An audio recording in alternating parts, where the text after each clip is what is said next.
Parce que c'était la concrétisation de mon plus grand rêve. Après Kaizen, je suis arrivé à un moment où pendant 3 4 mois, dans toute ma vie, j'ai jamais ressenti un vide pareil, quoi.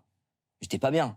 Et quand je Pourquoi? te dis parce que c'était la concrétisation de mon plus grand rêve. Tu vois? C'était 2 ans où tous les soirs, je me couchais, je vais faire l'Everest. Je parlais avec ma communauté, on va faire l'Everest. J'ai morflé, je me suis entraîné avec toutes les équipes. Il y avait eu tant de discussions, on parlait de ça, c'était notre vie tout le temps. Dans ma vie, c'était vraiment le sommet de l'Everest. Après, t'arrives en janvier, tu finis les dédicaces, tu finis de rencontrer les gens qui t'ont soutenu depuis que t'es petit, et t'es là dans ta chambre.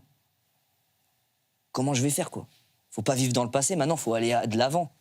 Mais comment je vais aller de l'avant sans remémorer tout le temps le passé, vouloir faire pareil?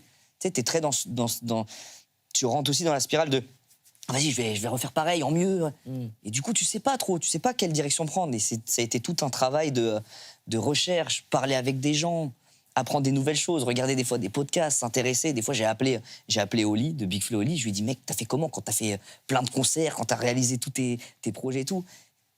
Mais il m'a dit, ah là, t'es un peu en dépresse et tout. Bah, vis-le, le truc. Apprécie-le. Pose-toi des questions sur toi. Prends ce temps pour prendre un moment dans ta vie où tu reset, tu te poses, t'apprécies le truc, restructure-toi, cherche ta place, cherche la place de chacun.